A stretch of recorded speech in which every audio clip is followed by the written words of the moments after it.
Okay. My background is this. Certo, meu contexto é o seguinte, o Intercontinental de Xangai chama-se Wonderland. Não sei se você conhece esse lugar, é meio famoso porque é estranho de certa forma. Foi construído numa pedreira abandonada perto de Xangai e foi projetado por um britânico. O nome dele é Martin Jockman. O nome da empresa é Atkins, supostamente um escritório de arquitetura muito famoso. Eles também projetaram o Hotel de Dubai, você sabe, aquele hotel 7 estrelas. Então é um lugar interessante.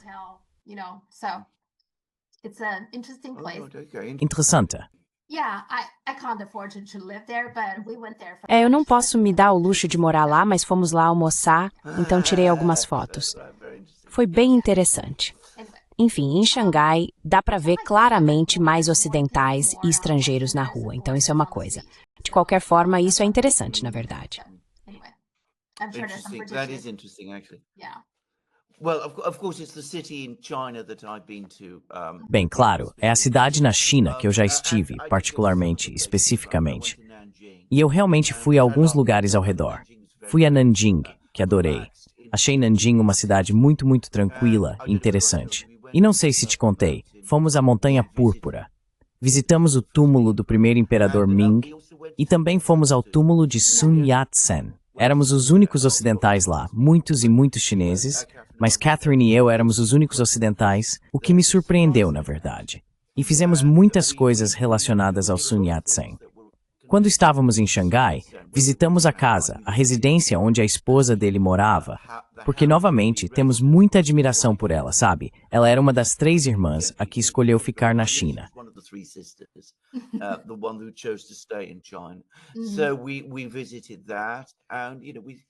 Então nós visitamos isso.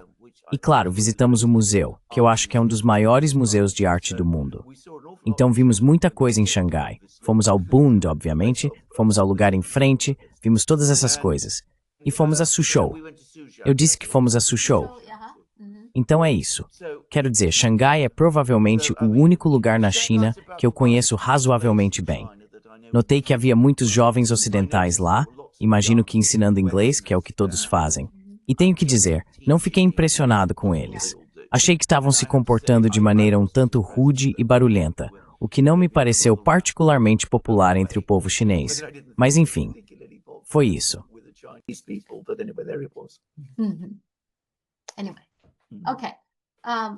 De qualquer forma, certo. Então vamos começar com as relações entre Estados-Unidos e China. Xi Jinping finalmente teve uma ligação telefônica com Trump. Trump vinha querendo essa ligação e, estranhamente, não consegui encontrar o comunicado oficial da Casa Branca. Encontrei o comunicado do governo chinês, mas não há nenhum da Casa Branca. Enfim, o que você acha dessa ligação? Qual é a sua impressão?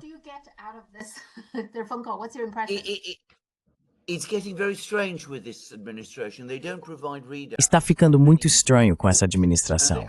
Eles não divulgam resumos de muitas ligações importantes e absolutamente não forneceram nenhum para a ligação entre Trump e Xi Jinping. Tudo o que temos é o próprio post do Trump no Truth Social, e eu não sei o quão confiável isso é. Mas bem, há várias coisas a dizer. Trump disse que foi uma ligação muito amigável e que os dois se dão bem. Pouco antes da ligação acontecer, ele fez outro post no Truth Social, em que disse que Xi Jinping é extremamente duro e muito, muito difícil de negociar, mas que gosta dele e sempre vai gostar.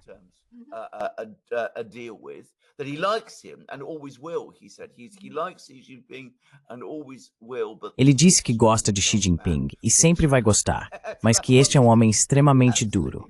Verdade. Isso é algo com que você pode absolutamente concordar. Mas a ligação em si foi amigável. Eu li o comunicado chinês e percebi que a parte em que eles descreveram o que Trump disse também sugeria que foi uma ligação amigável. Quero dizer, acho que em nível pessoal, o relacionamento entre Trump e Xi Jinping era muito mais fácil do que entre Biden e Xi Jinping, para dizer o mínimo.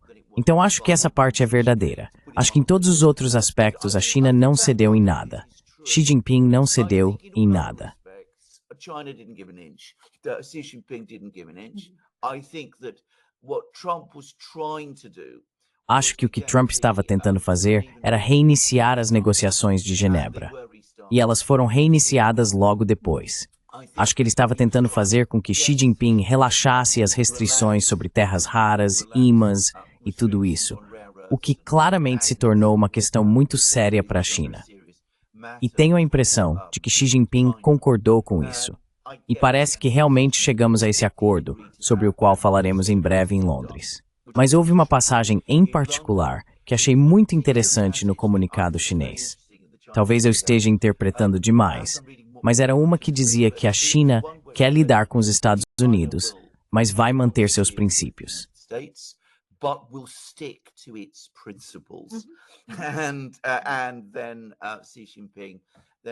E então Xi Jinping. Bem, o comunicado basicamente diz que Xi Jinping expôs o que a China esperava. E acho que há várias coisas que tirei disso. Primeiro, que a China não vai ser pressionada pelos Estados Unidos em relação ao relacionamento bilateral e ao comércio bilateral. Em segundo lugar, e acho que este é um ponto muito importante sobre o qual ninguém está falando, mais ou menos na mesma época em que essa ligação aconteceu, pouco antes dessa chamada telefônica, Lindsey Graham estava falando sobre impor sanções secundárias à Rússia, o que significaria tarifas de 500% para qualquer país que comprasse produtos energéticos russos.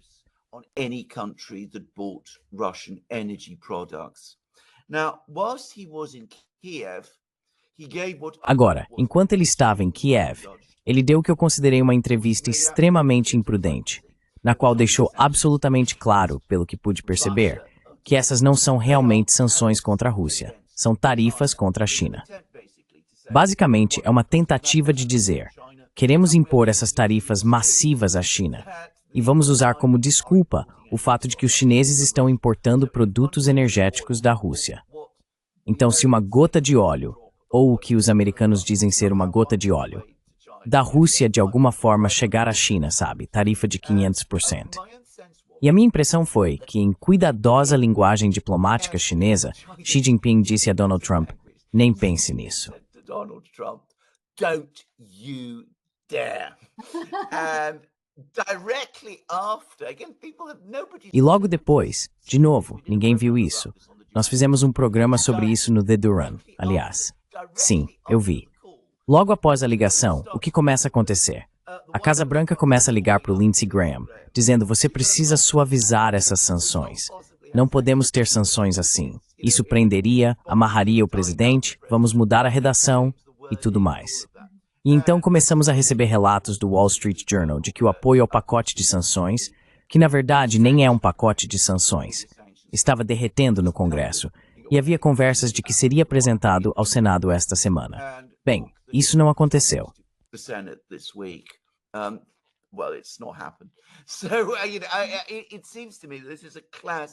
Então, me parece que esse é um exemplo clássico da China fazendo o que eu sempre disse, chamando o blefe de alguém. Lembre-se do que eu sempre digo sobre diplomacia. A primeira lei da guerra é não marchar sobre Moscou. A primeira lei da diplomacia é não blefar com Pequim, porque seu blefe sempre será chamado. Então talvez eu esteja interpretando demais o comunicado, mas essa foi a minha impressão de parte da linguagem que saiu.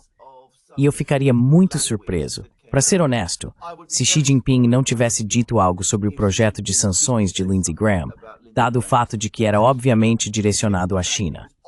Na verdade, nem se trata tanto da Rússia ou da Ucrânia, se você realmente acompanhar a entrevista que ele deu.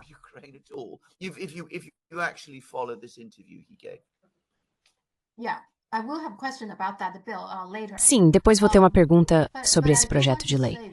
Mas quero dizer o seguinte, de modo geral, sempre deu muita ênfase ao seu jeito pessoal, ao seu carisma ou à sua habilidade, algo assim. Enquanto a China, o jeito que a China faz as coisas é assim, deixa as duas delegações negociarem, certo? E depois os líderes assinam o que precisa ser assinado. Mas o Trump é muito mais de acreditar. Ok, eu, Donald Trump, chego e resolvo o problema. Você acha que ele tem essa mentalidade? Sim, ele tem.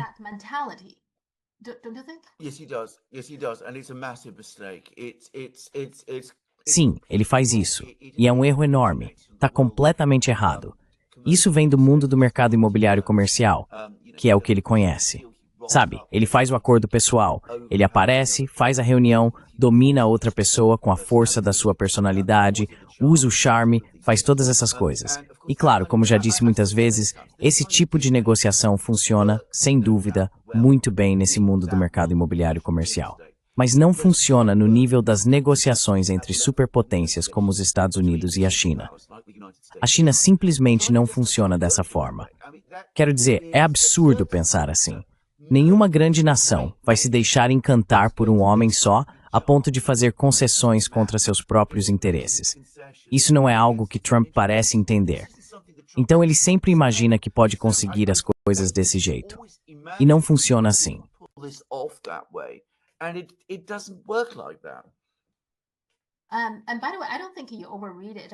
Aliás, não acho que você tenha exagerado.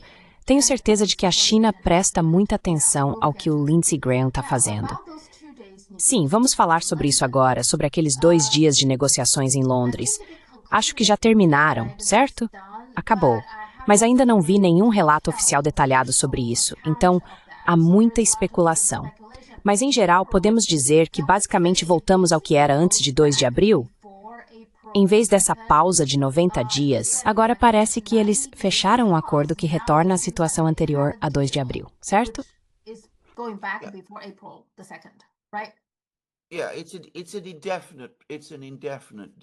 Sim, é um acordo indefinido por enquanto. Essa é a minha percepção. Ainda não é, apesar do que os americanos estão tentando dizer, ainda não é o acordo final.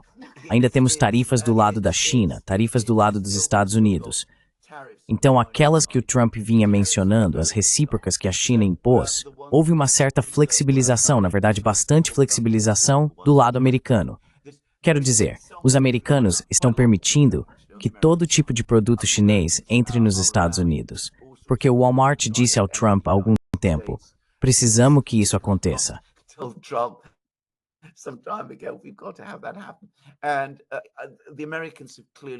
E os americanos claramente fizeram algumas concessões para que os chineses concordassem em começar a fornecer certos elementos de terras raras e certos tipos de imãs.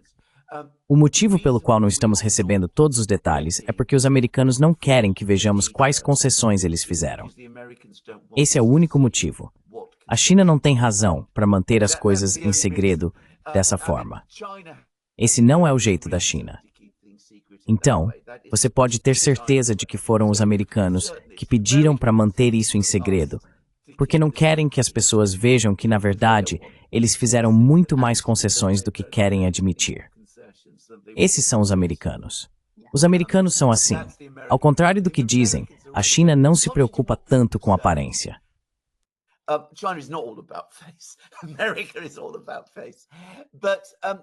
A América é movida pela aparência. Mas em teoria, e logicamente, deveria haver uma negociação muito mais detalhada daqui para frente entre os Estados Unidos e a China para definir a relação comercial no futuro. Minha impressão, e novamente talvez eu esteja vendo isso demais por uma perspectiva ocidental, e não sei qual é a conversa interna na China, é que os chineses gradualmente passaram a entender, ou pelo menos chegaram à conclusão, de que esse é um exercício sem esperança. Que tentar negociar um acordo comercial de longo prazo, um verdadeiro tratado comercial de longo prazo com os Estados Unidos, nunca vai funcionar.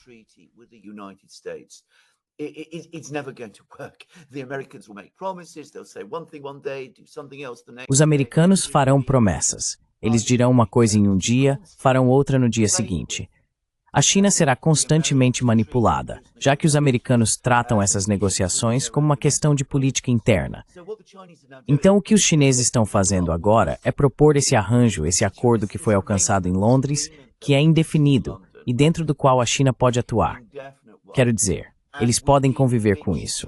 E enquanto isso, eles vão fazer tudo o que for necessário dentro da própria China, com os parceiros comerciais da China, com a ASEAN, com os BRICS.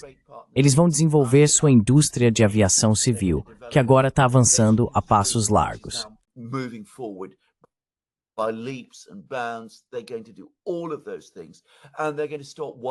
Eles vão fazer todas essas coisas e vão parar de se preocupar tanto com os Estados Unidos. Então, basicamente, para a China agora, é um arranjo transitório. para a China começar a reduzir seu próprio comércio, sua própria importância na relação econômica com os Estados Unidos. Posso só dizer onde acho, dar uma ideia de como vejo que essa mudança aconteceu. Mencionei antes de começarmos este programa que visitei Xangai em 2017. Agora, um dos motivos pelos quais fui até lá foi que um dos meus melhores amigos, um amigo de longa data que é russo, estava naquela época chefiando a filial do VTB, que é uma agência bancária russa em Xangai. The VTB branch, which is a Russian bank branch in Shanghai, and I went there, and he said it was very, very interesting. E eu fui lá, e ele disse que foi muito, muito interessante. Quando o consulado russo faz festas, quem comparece são intelectuais, diplomatas e pessoas do exército chinês. Quando os americanos fazem festas, são empresários. A Rússia nunca conseguiu fazer com que empresários chineses levassem a Rússia a sério, enquanto todos eles focam nos Estados Unidos. Eu não acho que isso ainda seja verdade. Acho que isso mudou. A hora que as pessoas na China agora percebem que este é um novo período na história da China. A China tem todos os recursos e todos os meios para se enfrentar.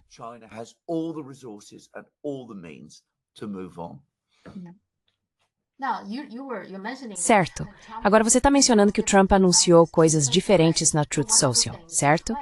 Então, uma das coisas que ele afirmou na Truth Social é que essa negociação está concluída e que é um grande sucesso, claro. Os Estados Unidos impõem 55% sobre produtos chineses e a China impõe 10%. Bem, as pessoas analisam isso. 55% na verdade incluem as tarifas já existentes, você sabe. Lembra que ele colocou tarifas no mandato anterior. E além disso, tem uma coisa, acho que um dos medicamentos, o fentanil, que ele estava colocando uma tarifa de 25% ou algo assim, então todas as outras coisas são 10%. Então, basicamente, é 10% de ambos os lados. E o restante ele acrescentou um pouco mais para parecer 55%, mas não é totalmente verdade.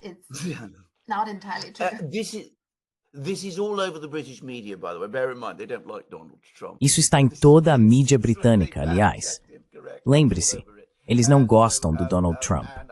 Então este é um caso em que eles checaram os fatos corretamente. Está em todo lugar. E acho que até o Financial Times tem feito exatamente esse mesmo ponto. Eu realmente gostaria que o Trump parasse de fazer isso, na verdade. Ele não é, claro, o único americano que faz isso. Mas esse exagero constante dos acordos feitos com o outro lado, os americanos sempre esquecem que existe um outro lado. As pessoas na China leem essas coisas. Elas sabem que isso não é verdade. Mas quero dizer, isso deve minar ainda mais a crença na China de que um acordo de longo prazo com os Estados Unidos é possível.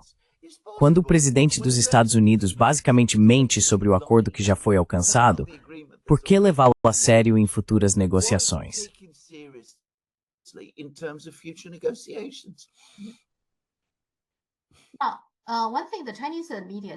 Uma coisa que a mídia chinesa destacou é que essa negociação dá a Trump algo que ele agora pode usar ao avançar para negociações com outras nações. Com outros países, a situação não é tão urgente, certo? Com a China, parece que essa questão dos minerais de terras raras é realmente urgente. É muito difícil para os Estados Unidos. E agora, pelo menos por enquanto, pelo que entendi, os minerais de terras raras de uso militar ainda estão sob controle rigoroso. A parte civil, como para automóveis, por exemplo, essas produções estão sendo retomadas gradualmente, não imediatamente, mas vão retomar aos poucos. Então foi essa crise que levou Trump a fazer algumas concessões à China. Mas outros países não têm esse tipo de influência sobre os Estados Unidos, Então, os Estados Unidos agora têm tempo e energia para trabalhar com outras nações. Nesse sentido, é bom para Trump ter algum acordo, seja qual for, se a China ganha ou perde, ou se os Estados Unidos ganham ou perdem. É bom ter algum acordo com a China, não é?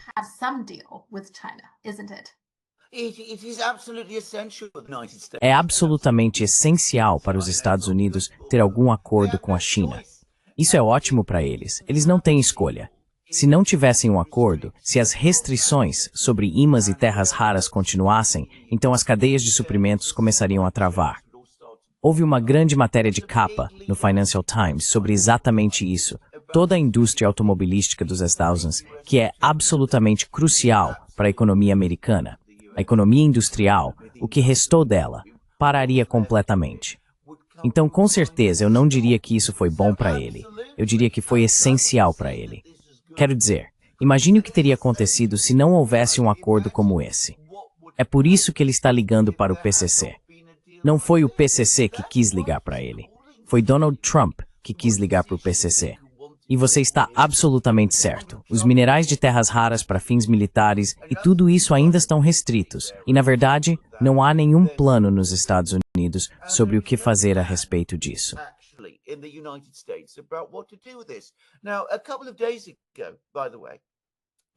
Agora, alguns dias atrás, aliás, os russos anunciaram um plano para desenvolver sua própria indústria de terras raras, o que está muito alinhado com suas ideias de soberania.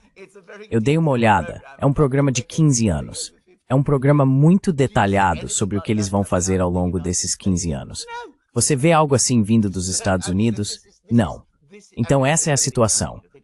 E de qualquer forma, eles não têm 15 anos, porque precisam negociar com a China até que esse ponto seja alcançado. Então, absolutamente, ele realmente precisava desse acordo. E voltando ao que você disse agora há pouco sobre como isso facilita para ele fechar acordos com outros países, isso é verdade.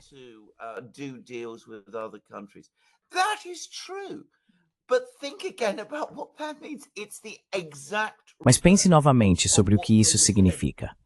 É exatamente o oposto do que eles diziam em março e abril. Naquela época, eles diziam, bem, vamos impor todas essas enormes restrições à China, e então vamos fazer todos esses acordos com outros países, e assim vamos isolar a China. Agora, eles precisam fazer um acordo com a China, na prática, para evitar que eles mesmos fiquem isolados, porque ninguém quer fazer acordos com eles, ou não há urgência em fazer acordos com eles até que o acordo com a China seja resolvido.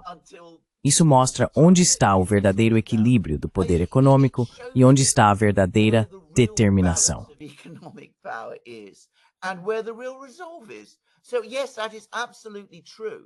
Então sim, isso é absolutamente verdade. Mas isso representa uma reversão de 180 graus para os Estados Unidos.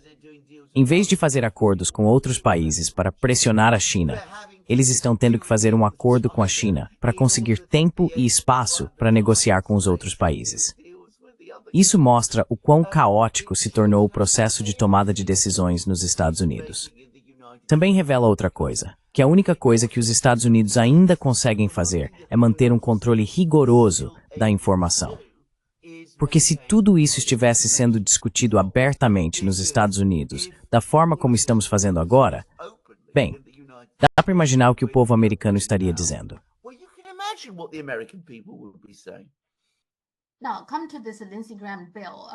Agora vamos falar sobre esse projeto de lei do Lindsey Graham. Ele o co-patrocinou com Richard Blumenthal, se não me engano. Chama-se Lei de Sanções à Rússia de 2025. Bem, acabamos de falar sobre como é difícil para o Trump lidar com a China. Eles não percebem isso. Ainda querem dar ao Trump uma maneira adicional de, imagino, sancionar a China. Qual é a lógica por trás desse projeto, Lindsey Graham? Qual é o objetivo aqui? Lindsey Graham, what's the deal?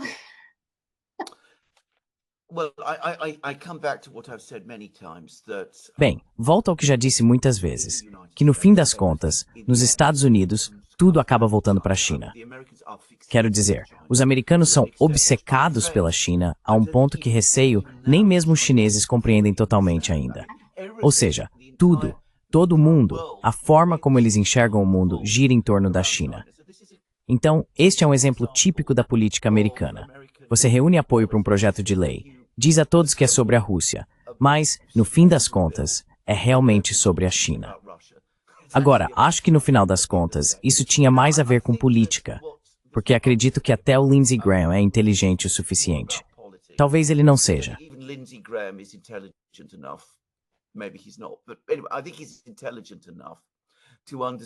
Mas eu acho que ele é inteligente o suficiente para entender que, no final das contas, não havia como isso dar certo. Quero dizer, os Estados Unidos quase destruíram sua própria economia quando impuseram tarifas de 145% contra a China.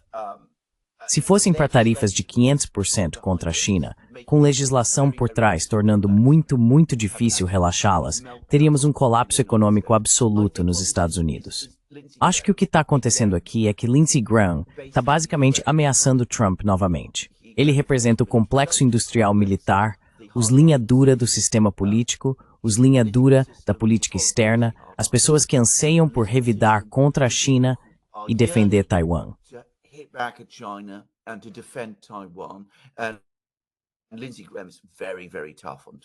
Lindsey Graham é muito rígido em relação a Taiwan. Essas são as pessoas que não querem que nenhuma concessão seja feita à Rússia, de forma alguma. Então, o que Lindsey Graham está dizendo para Trump é, sob nenhuma circunstância, faça qualquer tipo de concessão à China sobre tarifas. Não faça concessões à Rússia em relação à questão da Ucrânia. Não faça concessões à China na questão de Taiwan. Não dê nenhum passo em direção a um entendimento real com esses dois países. Porque se você fizer, temos 81 senadores no Senado. Eles não são apenas suficientes para derrubar seu veto em projetos de lei. Potencialmente, são suficientes para te impeachment. Acho que é disso que se trata tudo isso. I think that is what that was all about. And also a little bit of Lindsey Graham himself E também um pouco do próprio Lindsey Graham, fazendo cena e mantendo-se em evidência e nas notícias. Foi uma manobra política sórdida. E acho que já deu o tempo disso. Mas observe novamente, que foi preciso Xi Jinping para resolver a situação. Quero dizer, o próprio Trump não veio imediatamente a público dizer para Lindsey Graham, esse projeto de lei é um absurdo. Ele não chamou os senadores e disse, pelo amor de Deus, o que vocês estão fazendo aqui? Isso é loucura. Foi necessário Xi Jinping explicar tudo, pelo menos essa é a minha opinião, para Donald Trump, para que Trump finalmente reunisse coragem para ligar, ou melhor, mandar seus assessores falarem com Lindsey Graham e dizerem que isso não vai funcionar. and tell him this isn't going to work. Well, this is what Rand Paul said. Foi isso que Rand Paul disse. Ele chamou esse projeto de lei literalmente o mais mal pensado que já viu em Washington. Ele disse que seria um embargo mundial a 36 países. Então, no meio dessa questão entre China e Estados Unidos, também envolve outros países, porque o projeto trata de sanções secundárias, ou seja, não é só a China comprando coisas da Rússia, mas também, pelo que entendi, outros 36 países. Mas apesar disso, como você disse, há 81 copatrocinadores desse projeto. Você acha que eles vão suavizá-lo? Eu não acho que eles vão abandonar esse projeto, já que tem tantos copatrocinadores.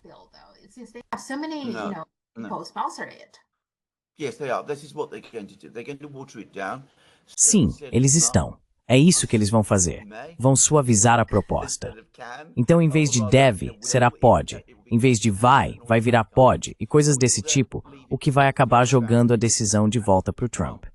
E isso, em termos jurídicos substanciais, não muda absolutamente nada. Porque, como vimos, se Donald Trump quiser impor tarifas de 500% sobre a China e dizer que essas são sanções secundárias contra a Rússia, em teoria ele pode fazer isso de qualquer forma, sem precisar que esse projeto de lei seja aprovado.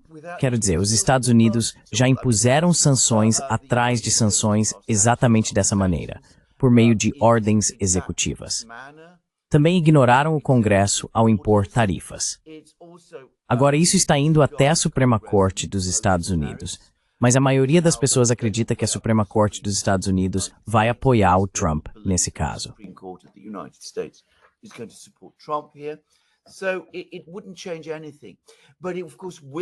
Então, isso não mudaria nada, mas é claro que vai mudar. E, aliás, eu concordo com você.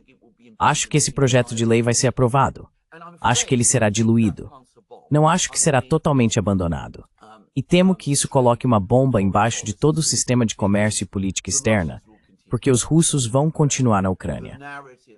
A narrativa de que a China está ajudando a Rússia vai continuar repercutindo, e todos os linha dura vão dizer, olha, aprovamos esse projeto no Congresso.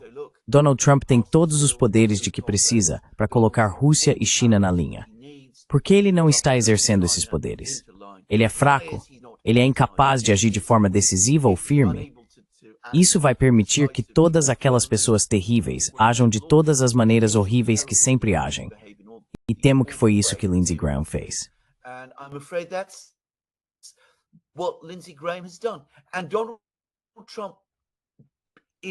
E Donald Trump é o culpado por isso. Um presidente forte teria dito imediatamente, eu não gosto desse projeto de lei. Esse projeto é errado em vários níveis. Provavelmente é inconstitucional porque limita minhas ações. Certamente não o apoio. E se chegar até mim, vou vetá-lo, mesmo que 81 senadores sejam tolos o suficiente para apoiá-lo. Pior para eles. Tenho confiança de que os republicanos na Câmara não vão apoiá-lo. E se ele tivesse dito isso, tudo teria desmoronado como um castelo de cartas. Agora, como eu disse, ele vai ter esse projeto de lei e vai ser uma bomba, como eu disse, plantada sob todo o sistema de política externa. E mais cedo ou mais tarde, isso pode facilmente explodir. And sooner or later, it could quite easily explode. Yeah. Yeah, we'll see. We'll see what the end bill looks like. É. Vamos ver. Vamos ver como o texto final do projeto de lei vai ficar e como isso vai acabar.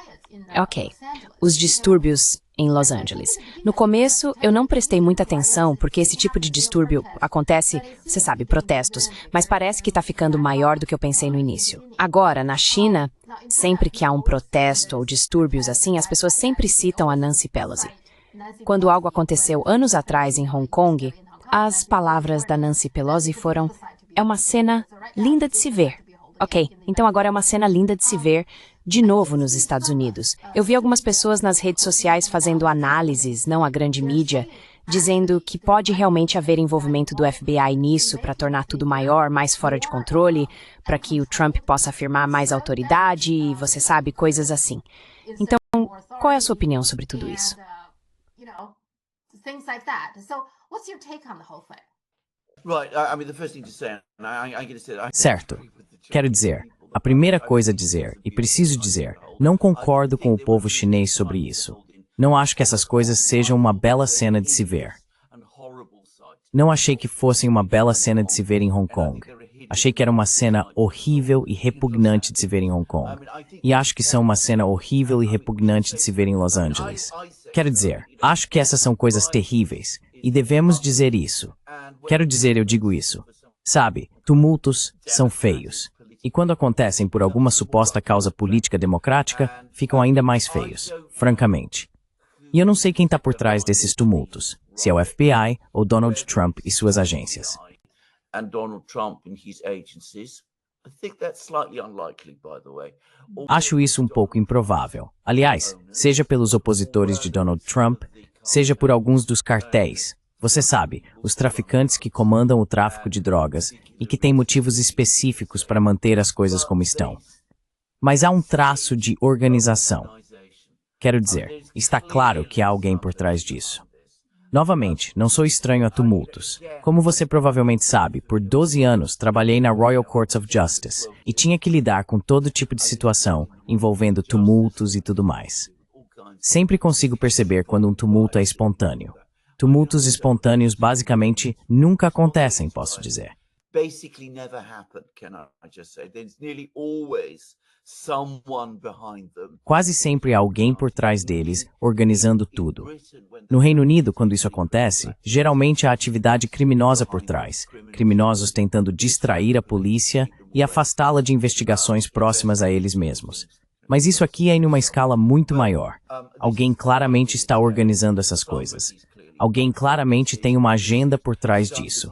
Aliás, esse foi exatamente o caso com os protestos em Hong Kong. E nós sabemos exatamente quem estava por trás daqueles protestos. Só para deixar claro. E quando Nancy Pelosi disse que aquilo era algo bonito, bem, era bonito porque ela fazia parte da organização, para falar de forma direta.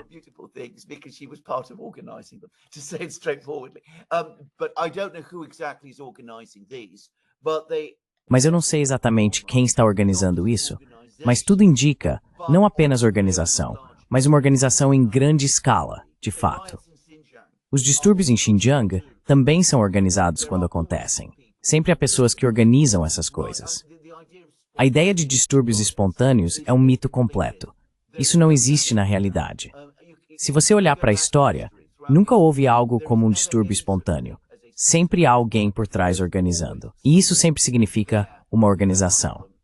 E assim como em Hong Kong, é muito difícil descobrir, caso ocorram distúrbios em Xinjiang, quem é envolvido nisso.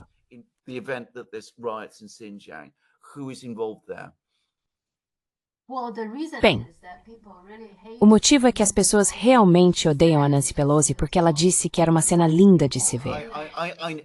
Yeah. I know why. Sim, eu sei. Eu sei. Eu sei por que as pessoas dizem isso na China. Eu entendo completamente. Elas estão apontando o dedo. Mas dito isso, quero dizer o seguinte. Eu odiei o que aconteceu em Hong Kong. Eu me expus bastante ao dizer isso na época. Aliás, perdi alguns amigos só por ter dito isso. Não vou perder amigos por causa dos distúrbios em Los Angeles, porque o tipo de pessoa que ficaria irritada comigo já deixou de ser meu amigo há muito tempo. Mas essas são coisas horríveis. Não importa quem esteja por trás delas. But these are horrible things too, whoever it is who's behind them. Yeah, and the reason some people are Sim.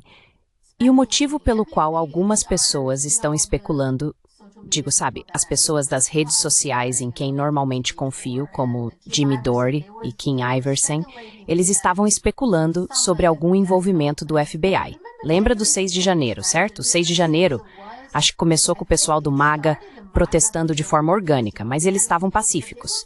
E depois, mais tarde, ficou mais, sabe, físico. Isso porque eles foram provocados, havia pessoas infiltradas, havia agentes do FBI misturados.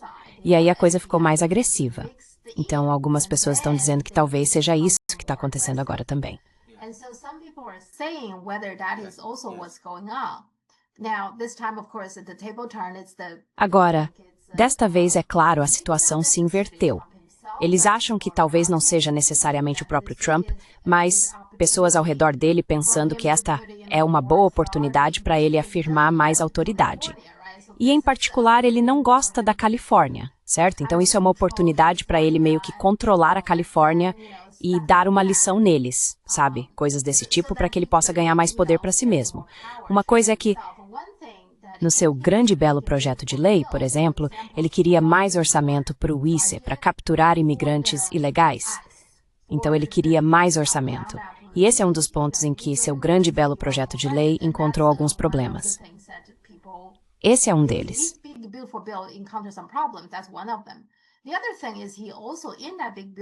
Outra coisa é que nesse projeto de lei grande e bonito, ele também queria proibir que autoridades locais e estaduais impedissem entidades privadas de coletar dados dos cidadãos.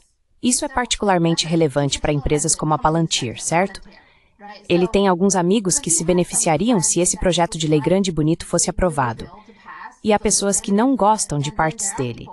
Então, essa é uma boa oportunidade para ele mostrar ao mundo. Vejam, essas pessoas estão fora de controle. E o governador da Califórnia e, claro, o prefeito de Los Angeles, eles são incompetentes. Assim, é melhor que o governo federal intervenha, tenha mais orçamento e mais poder para controlar essas situações. Então, essa é a especulação por trás disso.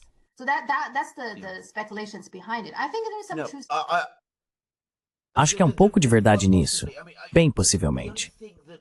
Quero dizer, a única coisa que me faz hesitar um pouco é porque você está explicando muito bem como tudo isso pode acontecer.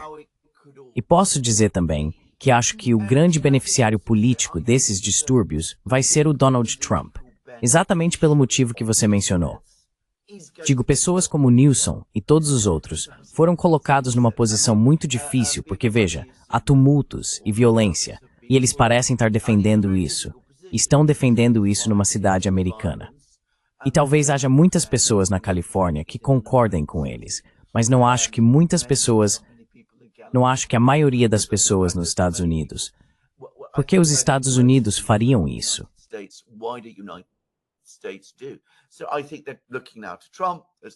Então acho que eles estão olhando agora para o Trump como a figura de autoridade que vai impor controle e tudo mais. Agora, o motivo pelo qual estou hesitando um pouco em endossar isso são duas coisas.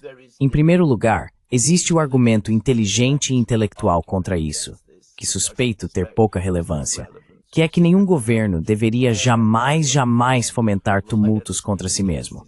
Porque, afinal, os tumultos na Califórnia são sempre contra o governo. E acho que a ideia de fomentar tumultos é algo que governos estúpidos fazem. Isso é a primeira coisa a dizer. Agora, não levo isso muito adiante, porque nos Estados Unidos, eles consideram essa estabilidade interna tão garantida que estão dispostos a fazer coisas estúpidas para ganhar seus interesses domésticos.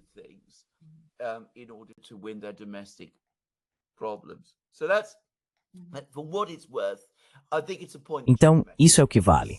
Acho que é um ponto que deve ser destacado. O segundo ponto é que acho que Trump é um indivíduo tão caótico, ele mesmo é tão desorganizado, que esperar que ele e seu círculo mais próximo elaborem um plano tão sofisticado como esse e consigam executá-lo sem, você sabe, vazamentos e pessoas correndo pra... Quero dizer, isso é esperar demais. Mas você sabe, isso é Trump e seu círculo imediato. Algumas pessoas que estão um pouco mais distantes de Trump, e eu não quero citar nomes. Bem, vou citar um. Por exemplo, Peter Thiel. Acho que ele é perfeitamente capaz de bolar algo assim. Of dreaming up something like this. I'm not saying he has, by the way, and I want to make that absolutely clear. Não estou dizendo que ele fez isso. Aliás, quero deixar isso absolutamente claro. Na verdade, provavelmente não fez. Mas você sabe, há outras pessoas que podem estar envolvidas com Trump de alguma forma e que talvez pudessem bolar algo desse tipo.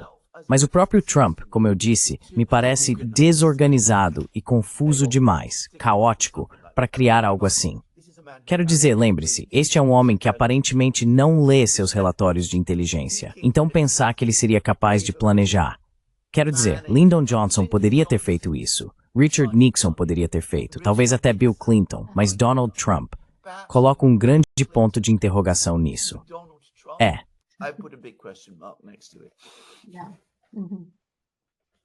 Mas foi Churchill quem disse, vai ter-se de fortalecer uma boa crise, certo? Ah, não, com certeza. Sim. Bem, eu acho que é exatamente isso que ele está fazendo. Acho que ele vê isso como uma boa crise do ponto de vista dele.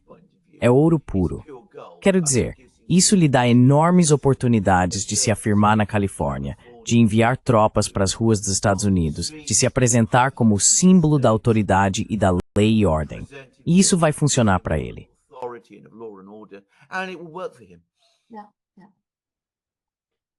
Certo. Ok, vamos para o Oriente Médio. Então, Mike Huckabee, que é o embaixador dos Estados Unidos em Israel, agora disse que os Estados não estão mais buscando o objetivo de um Estado palestino independente, o que significa abandonar oficialmente a pedra angular da política dos Estados Unidos mesmo para o Oriente Médio, não é? Estou surpreso que não haja mais discussão sobre isso. E ele ainda diz que qualquer futuro Estado palestino deveria ser criado a partir de um país muçulmano. Basicamente, a solução de 2 estados que os Estados Unidos apoiaram oficialmente todos esses anos está chegando ao fim, não é?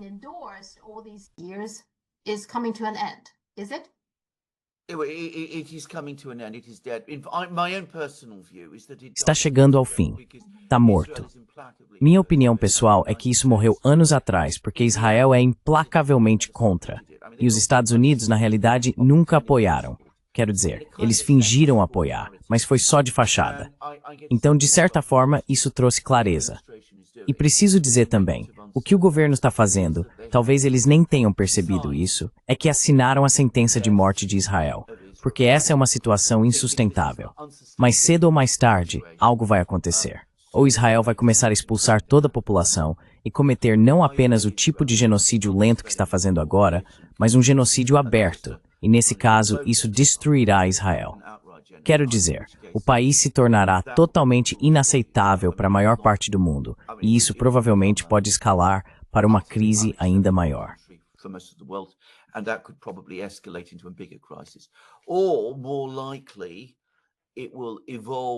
Ou, mais provavelmente, isso vai evoluir para um estado de apartheid. Mais adiante, as pessoas começarão a falar de forma mais direta sobre ser um estado de apartheid. Teremos novamente o retorno de uma resolução que a Assembleia Geral aprovou nos anos 70, que depois foi cancelada nos anos 1990, dizendo que o sionismo era uma forma de racismo, apoiada pela China, aliás. Isso vai voltar. E mais cedo ou mais tarde as pressões, assim como aconteceu com a África do Sul, vão crescer até o ponto em que terão que conceder direitos iguais aos palestinos, caso em que deixará de ser um Estado judeu. Então, essa era a rota de fuga de Israel.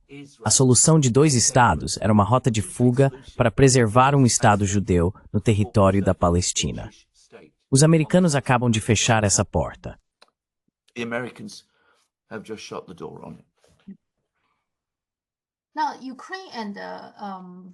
Agora, a situação entre Ucrânia e Rússia.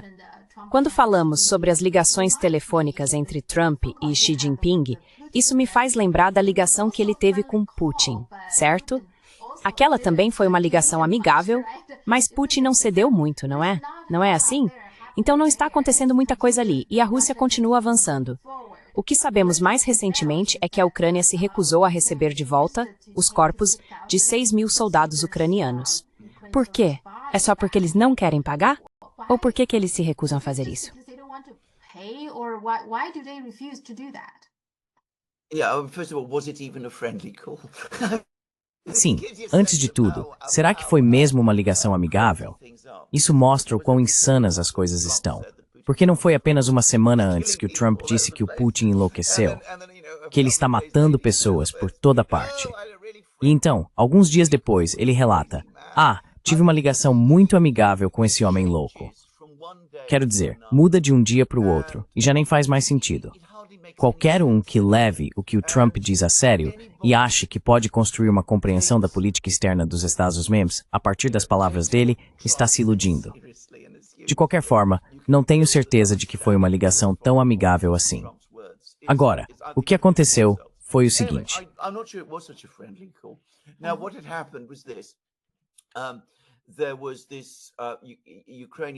Houve esse ataque de drones ucranianos às bases aéreas russas. Ao contrário do que algumas pessoas insistem, não tenho absolutamente nenhuma dúvida de que os americanos estavam envolvidos até o pescoço, e os britânicos ainda mais. Quero dizer, todos eles estavam completamente envolvidos. E eles não entenderam que o que fizeram foi uma violação massiva do Tratado START, o Tratado de Redução de Armas Estratégicas, que é o único grande tratado que continua existindo entre a Rússia e os Estados Unidos sobre armas estratégicas. Os americanos estão desesperados para que os russos concordem em estender o Tratado START no final do ano e comecem negociações sobre a limitação de armas estratégicas.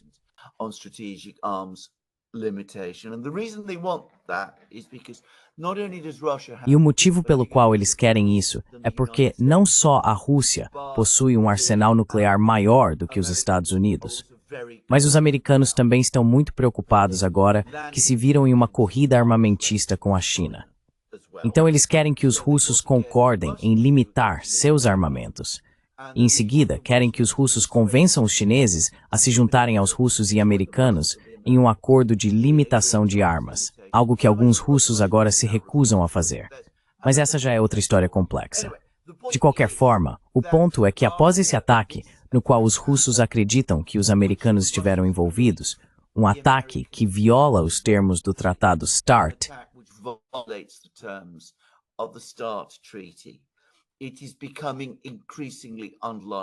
está se tornando cada vez mais improvável que os russos concordem em renovar o Tratado START quando ele expirar no final deste ano. Então os americanos perderam completamente isso. Depois, vários generais americanos aposentados, como Michael Flynn e Blaine Holt, vieram a público e apontaram isso. E Trump, nesse momento, como costuma fazer, ficou assustado. Ele telefonou para Putin e disse: olha, eu não estava envolvido, não tive nada a ver com isso, eu não sabia de nada. Ninguém nos Estados Unidos sabia de nada sobre isso.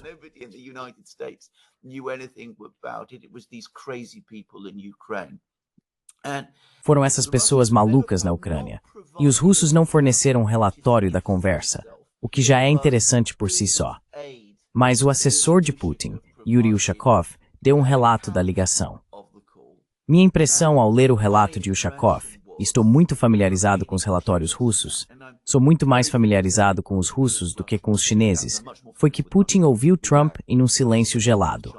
Acho que foi isso que realmente aconteceu. Ele ouviu o que Trump tinha a dizer, ouviu as negativas de Trump de que os americanos estavam envolvidos, mas claramente não acredita nelas. Se você olhar para a mídia russa, eles claramente também não acreditam.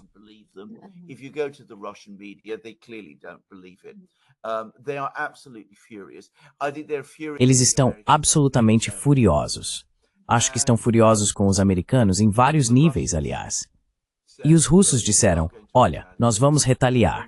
Talvez não vamos retaliar da forma que vocês temem, mas não fizeram nenhum compromisso em relação ao Tratado START, que era o que realmente preocupava os americanos. Então acho que foi isso que realmente aconteceu. Agora, uma coisa que surgiu disso tudo é que os americanos parecem estar muito irritados.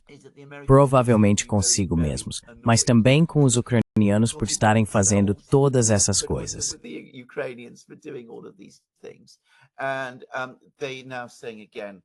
E agora, eles estão dizendo novamente que vão se retirar da guerra e que estão dando sinal verde para os russos. E claro, eles não vão adiante com as sanções malucas do Lindsey Graham e todas aquelas coisas. Então isso dá aos russos a oportunidade de continuar fazendo o que estão fazendo e vencendo a guerra na Ucrânia. Agora, quanto aos ucranianos, o motivo pelo qual eles não estão preparados para aceitar esses 6.000 soldados mortos, o que é chocante. Na verdade, é realmente muito ruim. É profundamente chocante. Em primeiro lugar, o dinheiro tem um papel significativo nisso. Aparentemente, pagar indenização para todas as famílias dos soldados mortos consumiria cerca de 10%.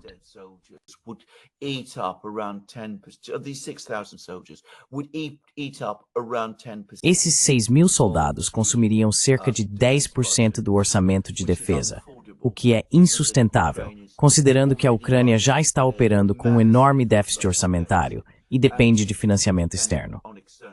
Mas há outro ponto. Isso, claro, basicamente admitiria que as baixas ucranianas são muito maiores do que o governo ucraniano quer reconhecer. Uma das coisas que a mídia internacional não está percebendo, mas que está sendo discutida na Rússia, é que parece que esses 6.000 corpos eram de soldados ucranianos reunidos em um local específico, que foi Kursk. Portanto, não se trata de corpos de soldados de toda a linha de frente.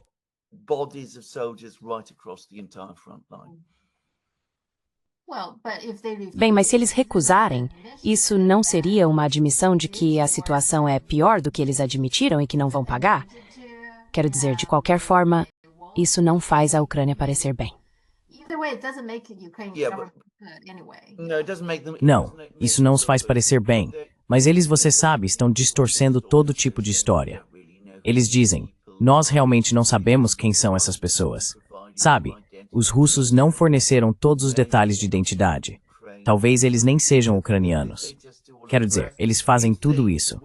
Enquanto que, se recebessem esses corpos, e você sabe, fossem feitos os testes de DNA habituais, e eles fossem identificados, o que aconteceria? Porque, presumivelmente, agências externas, como a Cruz Vermelha, se envolveriam.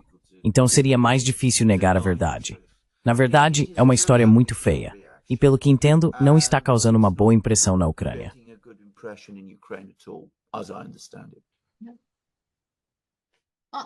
Sim. Agora, uma coisa em que o Trump é muito bom é arrumar briga com todo mundo. Então, uma das pessoas com quem ele estava brigando era a Universidade de Harvard. Fico um pouco curioso para saber como você se sente em relação a isso, porque, sabe, sua esposa é acadêmica e meu marido também é acadêmico, então eu presto atenção nessas coisas. Agora, sobre Harvard, só quero compartilhar com você meus próprios sentimentos, certo? Só olhando para os números puros, o orçamento da Universidade de Harvard, e essa é uma universidade privada, é muito grande. Ela tem um fundo patrimônio enorme.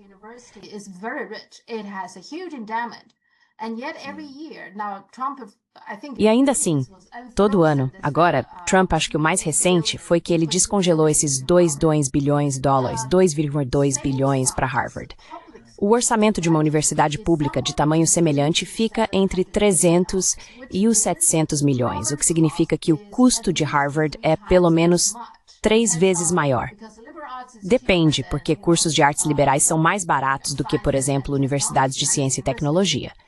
De qualquer forma, Harvard, e não só Harvard, mas as Ivy Leagues em geral, custam muito mais para serem mantidas do que uma universidade pública. E então, que tipo de pessoas elas realmente educam, honestamente? Então, não sinto muita pena da Harvard nesse caso. E você, o que acha?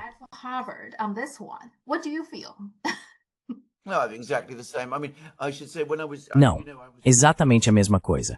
Quero dizer, devo dizer, sabe, estive recentemente na Geórgia e conheci algumas pessoas de Tufts, que é outro lugar da Ivy League.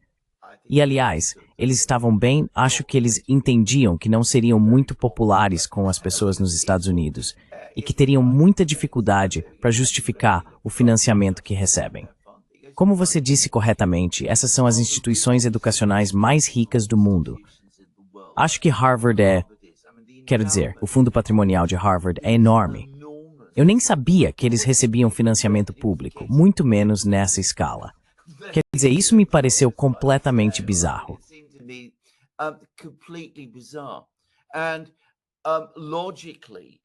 E, logicamente, é uma enorme má alocação de recursos. Existem muitos outros lugares que precisam muito mais desse dinheiro. E, novamente, é o que acontece. Não é só nos Estados Unidos, é a elite cuidando de si mesma, basicamente.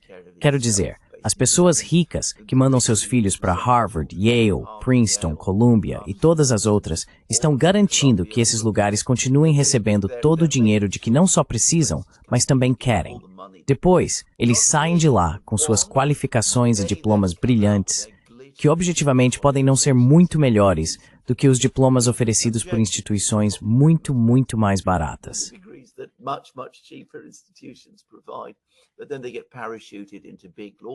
Mas então, eles são colocados em grandes escritórios de advocacia, altos cargos executivos, posições de destaque no governo, esse tipo de coisa. E como eu disse, é o mesmo com Oxford e Cambridge, que também são instituições ricas. Elas também são imensamente bem financiadas. E tenho certeza de que é assim em outros lugares do mundo também. Os Estados Unidos bagunçaram completamente seu sistema educacional, só para constar. No início do século XX, acredito que estou certo ao dizer que era a sociedade mais bem educada do mundo. Quero dizer, havia escolas secundárias nos Estados Unidos eram muito melhores do que na Europa. E agora, provavelmente são muito piores do que na Europa.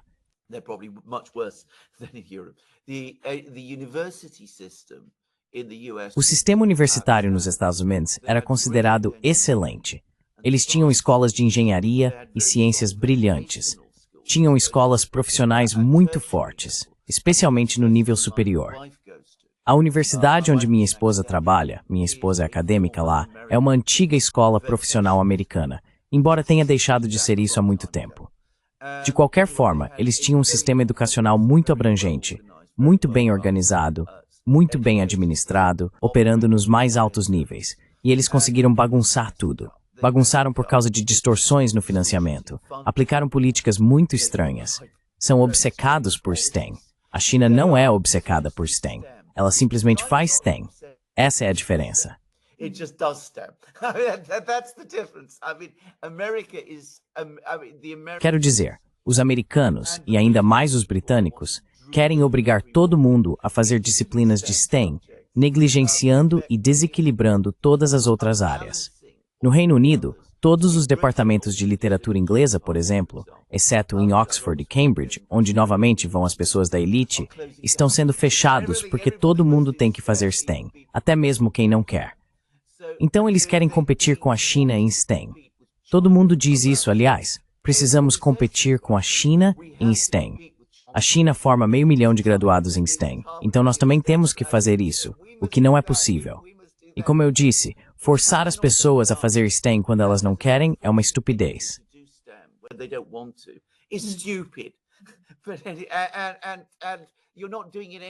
E você não está fazendo isso da maneira certa, que é desenvolvendo seus departamentos de matemática. Posso dizer uma coisa? Era uma vez, isso de novo, é algo que eu sei. Era uma vez, há 10 ou 15 anos, muitos estudantes chineses vinham para Cambridge e Londres, ou melhor, para o Reino Unido, para estudar matemática. E naquela época, havia pessoas no Reino Unido que diziam, bem, esses são estudantes realmente muito, muito bons, mas o ensino de matemática na China tem suas rigidezes, que não temos no Reino Unido. Ninguém diz isso mais. Agora é reconhecido que, na verdade, isso não é mais verdade.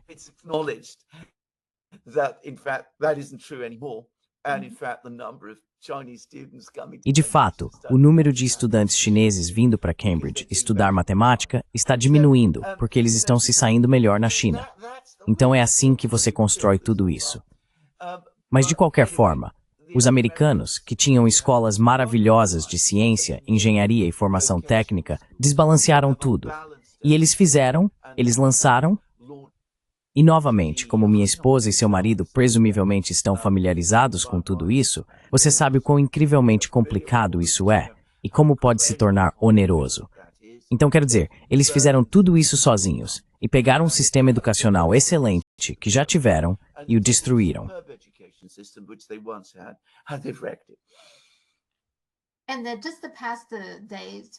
Então, só nos últimos dias 7, 8 e 9 de junho, aconteceu o Gaokao, sabe, o exame de admissão para a faculdade na China.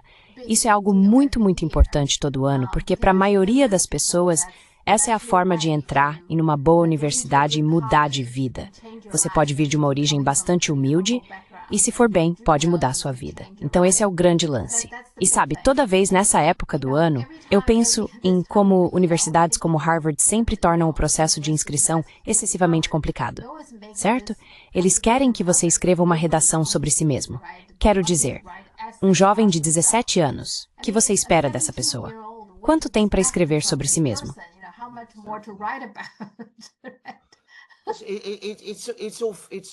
É tudo falso mesmo.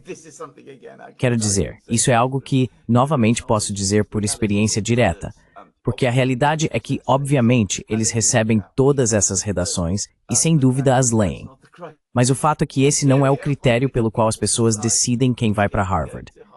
Quero dizer, não há dúvida de que você pode receber uma redação absolutamente brilhante de alguém que, de outra forma, talvez não entrasse em Harvard, e essa pessoa vai para Harvard.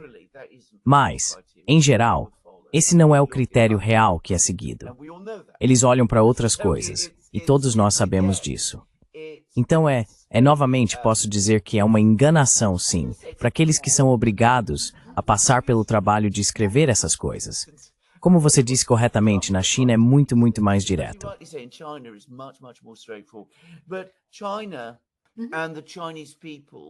Mas a China e o povo chinês não precisam ser incentivados a estudar, porque a China sempre levou a educação extremamente a sério ao longo de sua história imensamente longa.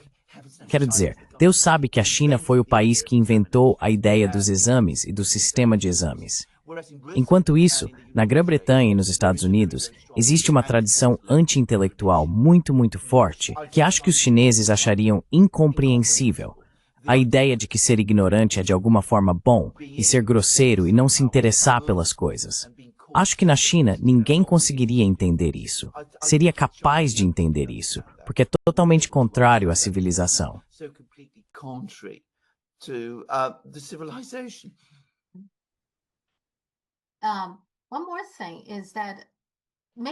Outra coisa é que, talvez seja coincidência, mas é interessante que recentemente no Japão, o governo trabalhou com a cidade de Shimonoseki para exibir as cópias originais do Tratado de Shimonoseki. E como você sabe, a China teve esses 24 tratados injustos e desiguais, um deles sendo esse com o Japão. Mais ou menos na mesma época, o Museu Britânico, sob o tema A História Oculta da China, também exibiu a cópia original do Tratado de Nanquim. Isso chamou muita atenção na China. As pessoas estavam perguntando, por que eles estão fazendo isso? Estão tentando nos lembrar das nossas humilhações passadas? Ou simplesmente querem se sentir bem consigo mesmos de que uma vez foram poderosos que puderam conquistar e colonizar a China? Qual é a sua opinião sobre isso? Por que eles estão fazendo isso?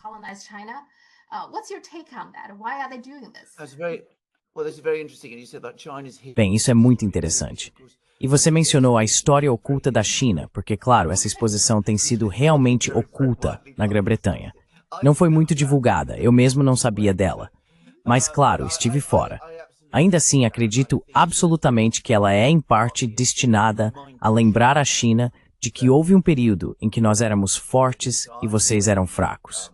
E que isso pode acontecer de novo. Mas acho que é ainda mais sobre dar a nós mesmos autoconfiança, dizendo: os chineses podem ser derrotados. Nós os derrotamos no passado, podemos derrotá-los de novo. No fim das contas, é tudo sobre isso.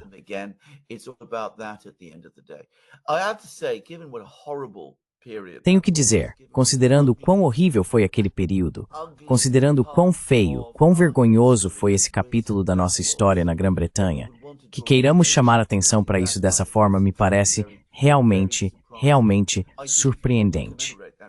Acho que, se você quer comemorar esse período da história, faça isso, sem dúvida. E penso que talvez os britânicos deveriam ser mais bem informados. Na verdade, definitivamente, deveriam ser muito mais bem informados sobre isso. Mas eu faria isso de uma maneira completamente diferente e, obviamente, buscaria uma contribuição chinesa, fazendo com que a China cooperasse e trabalhasse junto com a Grã-Bretanha nessa exposição, para que os britânicos estejam plenamente informados sobre o que todas essas ações significaram para a China. Só para deixar claro.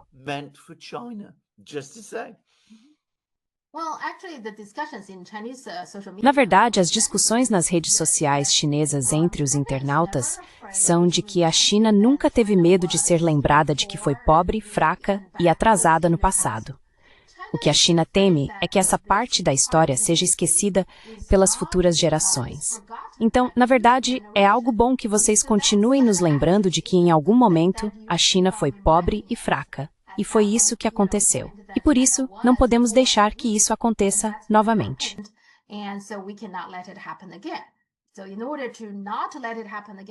Então, para que isso não aconteça novamente, a China precisa continuar trabalhando duro, estudando muito e sendo lembrada de que é isso que se espera dela. É isso que especialmente se espera dos jovens. Então, acho que é simplesmente um tipo de mentalidade muito diferente. Se o objetivo deles os indianos também exibiram algumas fotos de, em certo momento, perto do fim da dinastia Qing, acho, quando alguns soldados indianos entraram na China junto com os britânicos, e eles eram guardas de prisão ou algo assim, então eles estavam vigiando alguns prisioneiros. É uma imagem meio humilhante.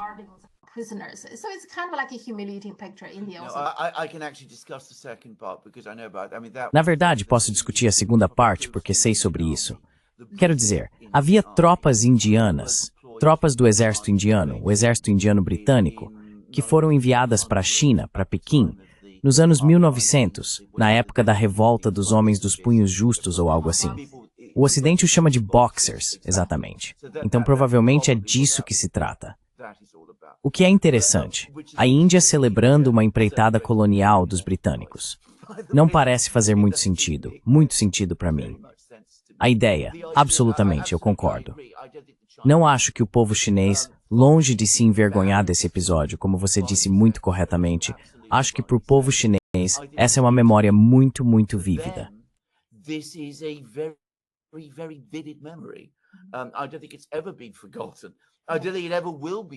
Eu não acho que isso jamais tenha sido esquecido. Não acho que algum dia será esquecido na China. A China nunca esquece sua história. Isso é outra coisa a se dizer. Quero dizer, este é o país mais voltado para a história do mundo. É um país que leva a história incrivelmente a sério. Então, absolutamente, eles não querem ser lembrados disso. Se eles percebem que outros estão revivendo suas próprias narrativas sobre isso, então acho que isso é importante para a China, porque diz muito a eles sobre essas outras pessoas. Mas não acho que a China vai esquecer isso algum dia. Quero dizer, eles se lembram de grande parte de sua história, e isso é muito importante para eles. Aqui, aliás, há uma diferença em relação à Índia. A Índia não tem uma narrativa histórica muito clara sobre si mesma.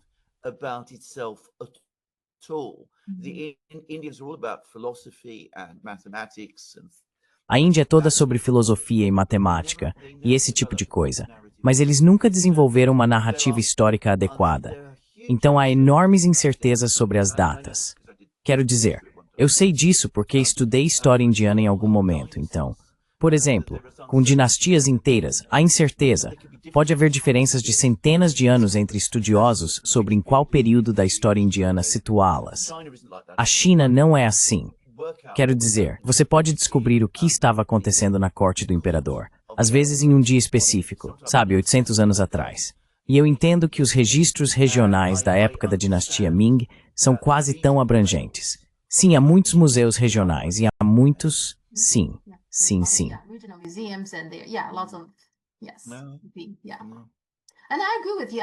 E eu concordo com você. Acho que seria bom se a Grã-Bretanha, se o Museu Britânico quiser exibir algo relacionado à história chinesa, incluir a China. Isso seria algo positivo, sabe? Ambos os lados fazendo algo juntos para lembrar disso.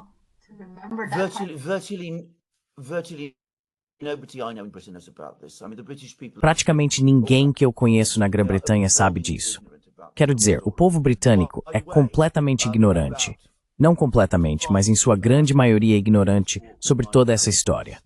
Aliás, a cerca de 5 minutos a pé da minha casa, há um cemitério, e nele há um monumento que homenageia um jornalista do The London Times que foi à China com a expedição Elgin de 1860, quando incendiaram o palácio do imperador. Então veja, você pode encontrar monumentos e relíquias disso por toda a Grã-Bretanha. E como já disse antes, as mansões e palácios britânicos estão repletos de porcelana chinesa, que foi saqueada da China durante todas essas várias expedições. Mas a memória histórica desses eventos na Grã-Bretanha não existe. Digo o seguinte, a história oculta da China é tudo verdade. É a nossa história oculta.